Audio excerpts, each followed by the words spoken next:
Chega de férias, o podcast Três Irmãos fez o primeiro debate do ano, um debate online entre Michele Soares e um ANCAP da internet chamado Miorim. Pra quem não sabe o que é ANCAP, eu nem vou perder meu tempo explicando essa bosta. Ele é basicamente um nerdinho católico conservador. Eu acho que essa é uma definição bem justa. Ele queria debater o tema cultura woke com a Michele Soares e levou uma surra como já era o esperado. Então vamos ver os melhores momentos, porque esse debate tem quase 3 horas. Ah, nessa sexta-feira eu vou fazer show em São Paulo, hein? Se você for de São Paulo e ainda não assistiu meu show solo ao vivo, os ingressos vão estar aí na descrição e no comentário fixado. Clica e aparece para assistir ao vivo. Eu sou Daniel Miorim, em especial eu sou o editor desse livro, o Anti-Woke, escrito pelo nosso amigo Jonas Bressan.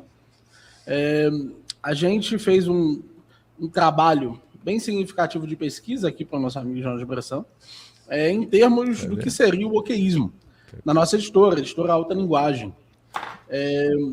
Nossa tese, a tese do livro como um todo é que o wokeísmo é a politização total da vida privada, a crença de que é necessário que haja, é necessário que a política se expanda a todos os campos da vida. A primeira tese já é uma grande de uma burrice, como se a vida privada existisse descolada da política, mas vamos deixar essa primeira passar. O papel que tinha a religião no passado é subjugado para a política.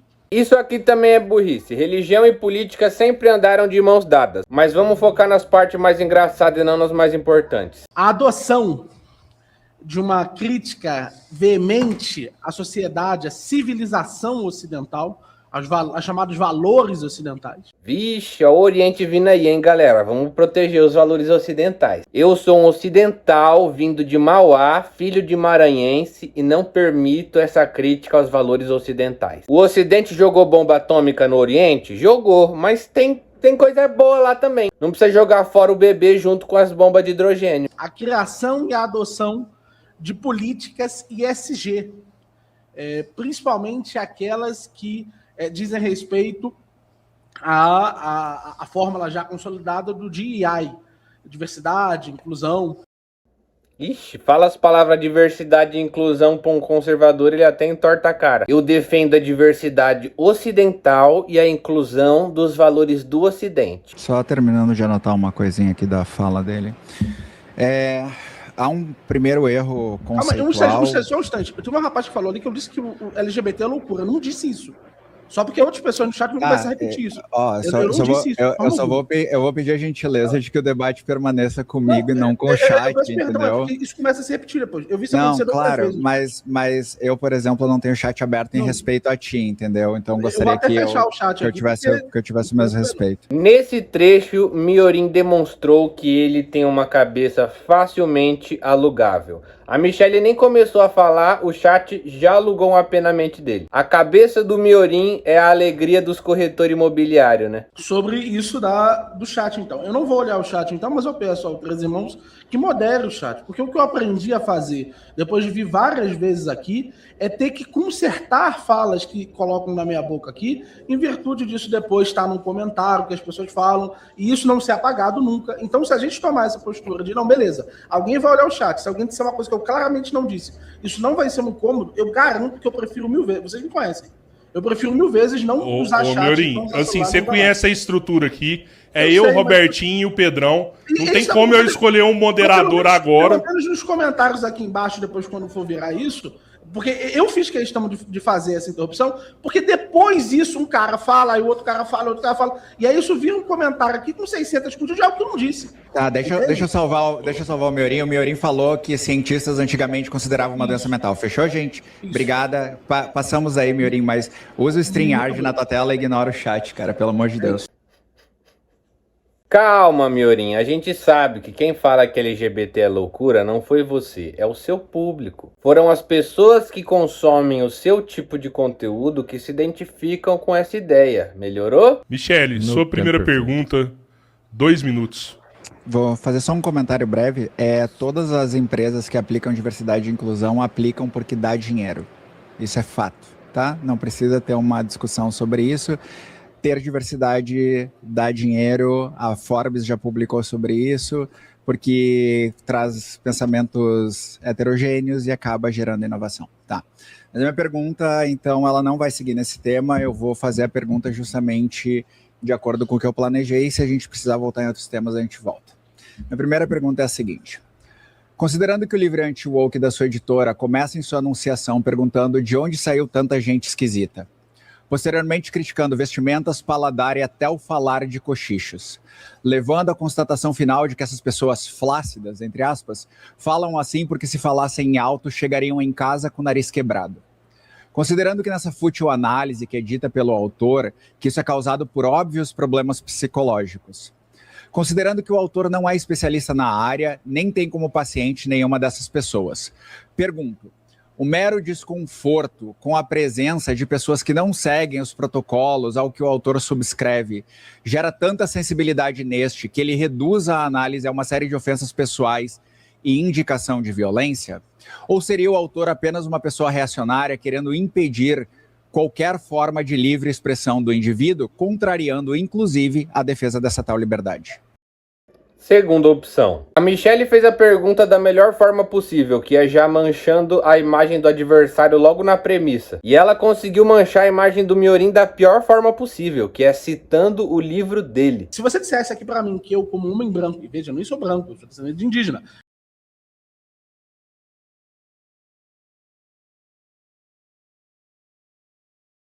E por que você tá defendendo o homem branco então, Miorim? Você não respeita seus parentes não, Miorim? Pergunta pra qualquer pajé o que ele acha do homem branco. já que é pra gente falar de metodologia, a gente pode falar, por exemplo, do fato que os departamentos de inglês nos Estados Unidos, eles tiveram uma diminuição significativa do número de homens. A gente pode falar do fato que eles tiveram a adoção, através da adoção de políticas de inclusão, hoje os homens são a minoria dentro dos departamentos de inglês, por exemplo, dos Estados Unidos.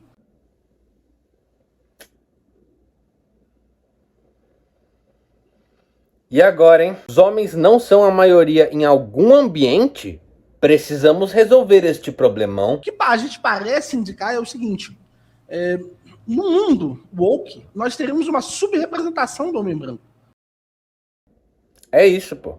Essa é a luta que tá precisando ser travada. É isso que os nossos tempos pedem. A gente pode olhar e fazer uma análise geral de cursos de engenharia, cursos de sistemas de informação, cursos de medicina, ou cursos de direito ou da elite, e trazer para o Brasil, né? Eu acho que seria importante a gente também trazer para o Brasil, já que a gente está discutindo o Brasil. Não imagino que você queira discutir a cultura woke da África do Sul, né? E a gente vai ver que sim, em alguns cursos homens brancos serão menos representados, em outros cursos homens brancos serão mais representados. Se você for para uma faculdade de sistemas de informação, dificilmente você vai ver alguma mulher e dificilmente você vai ver alguma pessoa preta. É a característica desses cursos, justamente porque ele também tende a ser um ambiente hostil para outras pessoas lá, né? Eu sou graduado em sistemas de informação e nem tinha transicionado quando eu estudei, e eu presenciei isso claramente lá. Quando você atribui a diminuição a alguma coisa relacionada a desconstrutivismo, você está fazendo uma correlação, mas você não consegue apontar categoricamente causa e efeito, porque não é pelo fato de que algo é desconstruído que o efeito é agora o homem branco não entra lá. A Michelle é muito boa de explicar o óbvio, né? Ela nem xingou ele de nada, olha que classe. Se fosse eu, já começava as frases falando: ô indígena branco, vamos lá. O interesse da cultura woke, ou esse movimento woke que vocês chamam, porque na verdade a gente só está buscando diversidade. A gente quer que a sociedade seja representada da mesma maneira em todos os espaços, né? A gente não quer que o homem branco seja subrepresentado, a gente quer que outras representações também estejam lá. E tirando que falar cultura woke é constrangedor, né? Tipo assim, eu não vou apenas lutar contra a diversidade, eu vou usar um termo em inglês para isso. Então, quando a gente faz ações inclusivas, por exemplo, numa empresa privada, a busca disso é pelo pensamento capitalista, com resultado em lucro no final, mas para que haja um pensamento heterogêneo. Porque no momento que tu tem um pensamento homogêneo, a inovação ela tem muita dificuldade de ocorrer. porque tu não tem ideias diferentes. Existe um exemplo muito clássico que aconteceu numa empresa que eu trabalhei, que foi, botaram marcadores de reunião nas portas das salas através de um tablet. E aí botaram muito alto. Por que botaram muito alto e depois chegou à conclusão que estava na altura errada? Porque não existia nenhuma pessoa cadeirante ou nenhuma pessoa que tivesse a noção de que uma pessoa cadeirante poderia ter que usar aquele espaço lá para dizer isso. Então, um pensamento mais homogêneo, de pensar todo mundo da mesma maneira, gerou uma situação de falta de acessibilidade para uma pessoa que depende de cadeiras de roda ou uma pessoa que sofre de nanismo. Elas não tinham acesso à agenda de reuniões da sala, elas não conseguiam marcar. Então, o pensamento heterogêneo, ele é necessário para a inovação e para o lucro, e é por isso que normalmente as empresas têm políticas de diversidade e inclusão para, de maneira, sim, um tanto artificial, adicionar algumas formas de pensar diferente. Esse negócio de que o homem branco tá sendo ameaçado é teoria neonazista, tá, gente? Se você lavar a louça pra sua mãe, você tá sendo mais útil pra sociedade do que ficar protestando contra a subrepresentação do homem branco. Vou para a segunda pergunta, e vai ser a última, efetivamente, que é relacionada à literatura lá do livro Anti-Woke, mas para a gente matar esse ponto. O autor do livro, né, e por consequência seu editor, em seu livro cita uma posição de Danilo Gentili, que fala... Importante ter embasamento teórico, né, quando se vai escrever um livro. Não importa o que você fala, importa quem fala. O autor reconhece que há uma espécie de cancelamento de posições inaceitáveis pelo tal movimento woke. Lembrando que eu estou usando os termos woke, cultura woke, agenda woke, porque é o tema do debate que você propôs, mas eu não concordo com esses temas e eu não vou ficar perdendo tempo discorrendo sobre eles. Considerando, então, que o humorista Thiago Santinelli teve diversos de seus shows cancelados devido à sua militância e pelo nome da apresentação, que é O Anticristo. Considerando o recente boicote de uma famosa marca de chinelos, considerando que conservadores americanos boicotaram a Bud Light por ter uma pessoa trans em seus comerciais, considerando que a Magazine Luiza, ao lançar vagas afirmativas, as famosas DEI que você está citando, teve imediata relação da área conservadora e liberal brasileira de revolta e oposição. Nota-se, então, um histerismo seletivo por parte do autor desse livro, atribuindo ao tal movimento woke uma cultura de cancelamento, porém ignorando, quando este mesmo cancelamento parte daqueles que chamarei de anti-woke. Dada esta posição, o motivo da seletividade é criticar apenas o elo mais fraco, aquele que não tem poder jurídico de prejudicar o autor e a editora, e não se indispor com aqueles que o têm? Ou seria apenas uma ação covarde de alguém que tem medo de perder apoio caso se levante igualmente contra os anti-woke? Segunda opção. Somos anarcocapitalistas. Eu e meu sócio somos anarcocapitalistas, somos libertários. Nós acreditamos que o Estado não tem legitimidade para proibir, por exemplo, a existência de um banheiro inclusivo em qualquer empresa que seja. As pessoas devem ser livres para fazer. O grande problema, e aonde a gente vai discordar aqui, é sobre a esfera pública. É como nós devemos agir do ponto de vista da esfera pública. E é muito claro que você acredita que deve existir uma esfera pública, ou seja, você acredita que deve existir um determinado conjunto de locais em que a determinação deve ser pública. Determinados indivíduos devem ter certos comportamentos impostos a eles através de outros. Hoje você acredita que esses comportamentos são impostos pelo homem branco, são impostos pelo patriarcado, são impostos pela heteronormatividade, mas você gostaria que eles fossem impostos por um outro lado. Então é claro nesse sentido que, como católico, cabe a mim dizer de forma muito direta, os ambientes públicos eles devem ser tratados de forma a humanizar as minorias, mas não a provocar e a constituir dentro desses ambientes públicos a facilitação para o pecado. Aí acaba o debate, né? Desliga as câmeras aí, galera. Vamos pra casa. Banheiro trans é pecado. Acabou a discussão. O Pavanato debatendo essa bosta por aí, era só usar esse argumento, pô. Esse sentido é muito claro para mim que, como libertário, eu nem gostaria que esse espaço existisse. Um exemplo muito simples, o financiamento de cirurgias de qualquer cunho que seja, de resignação de sexo, gênero, como você queira chamar. Nós não deveríamos ter o financiamento público disso, porque isso vai contra a consciência de certos indivíduos. Certos indivíduos na sociedade, eu me constituo como um deles, acredita que você não deveria fazê-lo. Michele, eu entendo que tem gente que fala que precisa de cirurgia, de redesignação sexual, porque senão ela vai ter depressão e tal. Mas eu não quero. Eu não acho que precisa. Vocês não se importam com os meus sentimentos? Agora preparem-se para o ápice do debate. O momento em que a cabeça de Miorim se transformou em um condomínio. Eles estão sendo obrigados a, ao invés de lidar com os seus problemas, ao invés de poderem preencher as suas necessidades. Ô, tio Rob, eu tenho vontade de mandar pra casa do caralho, tô rindo assim, meu mano. Ué, católico pode mandar pra casa do caralho? Tá em pecado, irmão. Ô, tio Rob, eu tenho vontade de mandar pra casa do caralho, tô rindo assim, meu mano.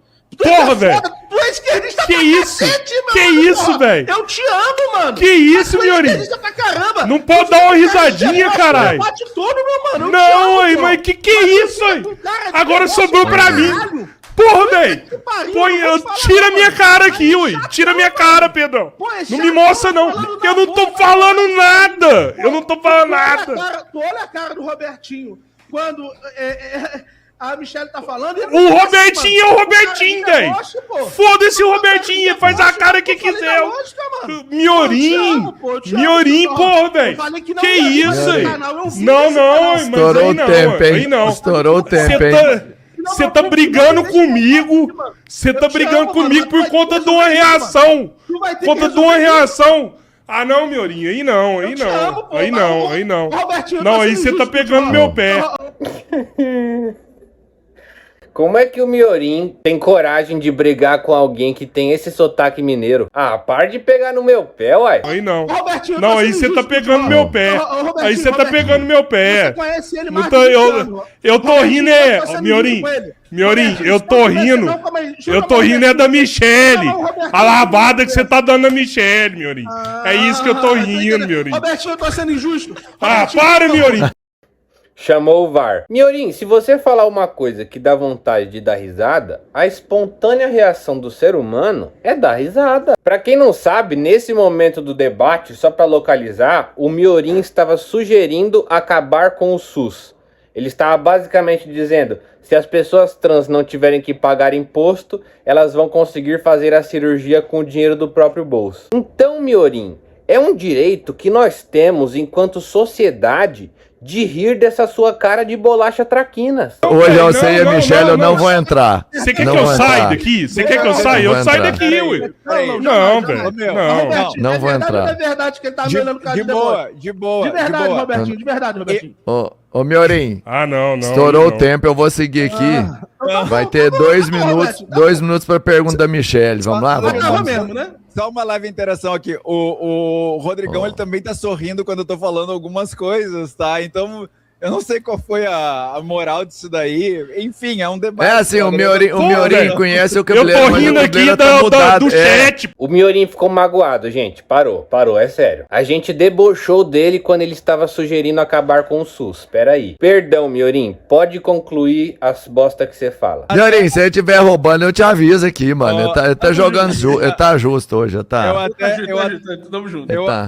Eu até ia comentar o que ele falou, mas eu esqueci porque foi engraçado isso que aconteceu. Não, Enfim, estragou o debate inteiro. Estragou o debate inteiro. Pelo contrário, Rodrigão, ele acabou de produzir o melhor momento do debate inteiro. Nós estamos no YouTube, a terra do entretenimento. Aqui o entretenimento vale mais que o conteúdo e o conhecimento científico. Então, nessa pequena interação, o Miorim acaba de produzir o momento que será mais assistido do debate por todo mundo, mais do que qualquer argumento sobre o tema da cultura woke. Muito obrigado, Miorim, por não ser nada além de engraçado. Palmas pra nós. A minha quarta pergunta, então, é a seguinte. Começa com a explicação, obviamente, dela. Crianças trans existem. E essa afirmação parte de uma observação de uma dissidência de gênero atribuída a crianças e adolescentes. Nesse contexto, temos uma série de protocolos internacionais de acompanhamento e tratamento de crianças e adolescentes trans. A recente decisão do ministro Flávio Dino, seguindo o CFM, tenta validar as 39 referências citadas que se baseiam na mesma decisão do Reino Unido. Dentre essas referências estão o CID, que não argumenta contra pessoas trans,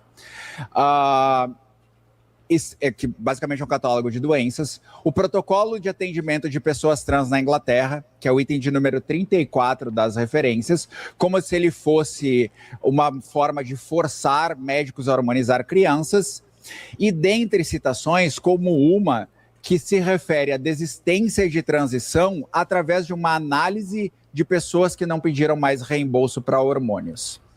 Considerando que a decisão do CFM, então, segue claramente uma questão ideológica, visto que as próprias referências citadas não apontam para o impedimento de tratamentos como solução, e considerando que crianças trans fazem transição apenas social, nome e vestimentas, e que jovens trans em estágio Tanner 2 precisam retardar sua puberdade para não ter efeitos permanentes em seu corpo que causarão disforia, pergunto: em que momento médicos, familiares e pacientes pararam de ter o direito de decisão sobre os processos médicos de bem-estar? De que forma causar um desconforto emocional e físico é proteger essas crianças? E qual seria a sugestão do Miorim, então, para que a gente garantisse o bem-estar delas? Vamos fazer uma roda de oração. Todas as pessoas trans dão a mão assim, a gente faz uma oração falando show disforia de gênero. Miorim, que axioma você extrai dos ensinamentos de Cristo para odiar pessoas trans? Ou os pobres que você afirmou na sua live categoricamente odiar? Isso aconteceu, Miorim? Quer responder? 3 minutos, depois 3 minutos para Michele comentar. Eu acho que é muito claro. Eu acho engraçado esse vício de linguagem do Miorim, que ele fala um monte de coisa que ninguém entende nada e depois ele fala que tá muito claro. Eu acho que é muito claro que eu não odeio pessoas trans. A palavra ódio, ela é muito mal usada. Se eu odiasse pessoas trans, eu não debatia com ninguém que se declara trans, que é trans. Jamais. É muito evidente que a palavra ódio é muito mal empregada. E eu mesmo sou, sob muitos prismas, pobre. Então é evidente que deve haver alguma conotação em que isso é possível. Então, por que eu, Daniel, acredito veementemente que o processo do crescimento das políticas contrárias à chamada heteronormatividade devem ser sustentadas no longo prazo, né? Nós devemos suprimir essas políticas de alguma forma. Porque eu acredito que há uma verdade. Eu acredito que há coisas que são verdadeiras no mundo e eu acredito que há comportamentos que são superiores a outros.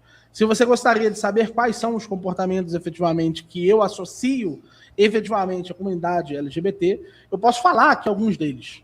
Um exemplo muito simples é a presença de sexo casual em proporções e tamanhos superlativos.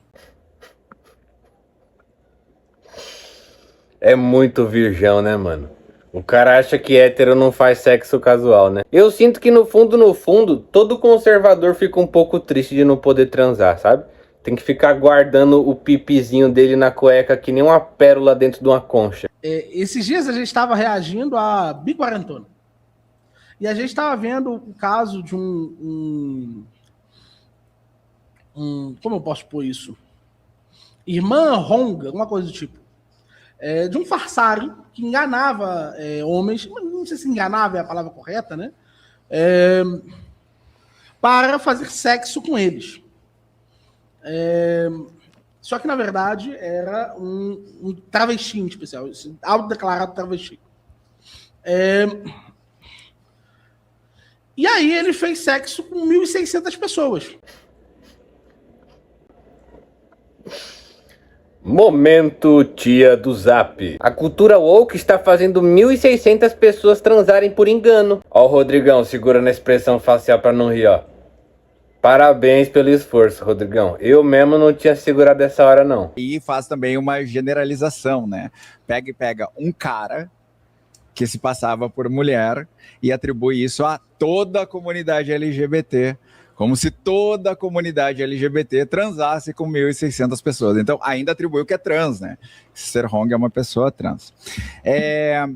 Depois ele fala dos padrões de comportamento para os seus familiares. Olha que coisa muito interessante, né? Voltando a um termo que a igreja usa, tal ideologia de gênero. Pessoas que nascem com pênis, nascem numa ideologia em que você tem que brincar de carrinho, você tem que brincar de lutinha, você tem que usar bermuda, você tem que usar camiseta, você tem que usar tênis, você tem que ter cabelo curto. Pessoas que nascem com vagina, eu estou desconsiderando intersexo aqui para não bugar a mente de pessoas aí, né? Aí tem que usar vestidinho, tem que brincar de boneca, brincar de casinha. Existe uma ideologia social. A pessoa que é LGBT vem em toda essa norma, toda essa cultura. Ela sabe que ela está fugindo ao que essa norma diz. Aí ela tem que passar por um processo de criar coragem para dizer para sua família: olha, eu não me encaixo nesses padrões, eu sou diferente disso. E aí o Miorin disse que isso é um problema. E olha que engraçado, anteriormente no debate, no ponto em que nós falamos sobre as desigualdades, em que eu trouxe as desigualdades e o Miorin não endereçou as desigualdades, justamente a família que ao ouvir isso não aceita, exclui essa pessoa à margem da sociedade, a coloca à margem da sociedade, a exclui de casa, a exclui do ambiente escolar, não tem mais um ambiente seguro para que aquela pessoa possa se desenvolver. Então veja como as coisas vão aparecendo aos poucos, mesmo que de maneira não intencional. Lá o que aconteceu no passado, que em algum momento foi o presente, né, Miorin? Lá houve a discriminação e agora você, sem querer, defendeu isso daí, né? E além disso vem a imposição para o mundo. E olha que interessante, a gente não tem nenhum projeto na Câmara que visa tirar o direito de um homem branco de usar o banheiro, ou do Miorin de se declarar católico e professar a sua fé, mas a gente tem centenas de projetos tentando remover o direito de pessoas trans. Então como é que eu não vou impor para o mundo que eu tenho os mesmos direitos que o Miorin? Como é que eu não vou lutar por isso? Eu achei que aqui desmoralizou, hein? Podia sair da live e ficar refletindo uma semaninha. O que a esquerda faz hoje é levantar a ideia da violência. Santinelli, esses dias, estava falando sobre matar Nicolas. A esquerda abraçou a morte de Charlie Kirk. Poxa, que feio, hein, Santinelli? Eu jamais ficaria incentivando os meus seguidores de Brasília ou Minas Gerais a ficarem acompanhando a agenda do Nicolas Ferreira com uma arma de fogo perto dele. Porque sabe-se lá o que esses malucos vão fazer hoje em dia, né? Chega de escutar essa voz de quem tá se afogando do Miorin. Eu queria mandar um salve pros meus seguidores que contribuíram na chave Pix do canal nessa passada de ano. E permitiu com que eu passasse um fim de semana na praia com a minha família depois de tanto tempo. Salve para Alexandre Luiz, Vinícius Ribeiro, Michele Brito, Samira Vitória, Luciana Bezerra, Fernando Luiz, Thiago Vinícius, Marta Elaine, Rafael Hermeto, Juliano Oliveira, tamo junto, Ju, Sheila Daniele, Gilair Teixeira, Marcos Murilo, Edson Gomes e Júlio Cavalcante. Muito obrigado a todos vocês que me apoiaram. Se você puder fazer uma contribuição, a chave Pix tá aqui. Manda um salve no próximo vídeo. Se você for de São Paulo e ainda não me assistiu ao vivo, cola no show, os ingressos vão estar aí embaixo, a sua presença vai ser muito foda. E se você não for de São Paulo, contribui aí com o canal. Quem não puder contribuir, o seu like, o seu comentário e o hypar já são uma forma de ajudar. Se você assistiu esse vídeo até o final, deixa uma frase escrito: Miorin, metralhadora de nada. É nóis.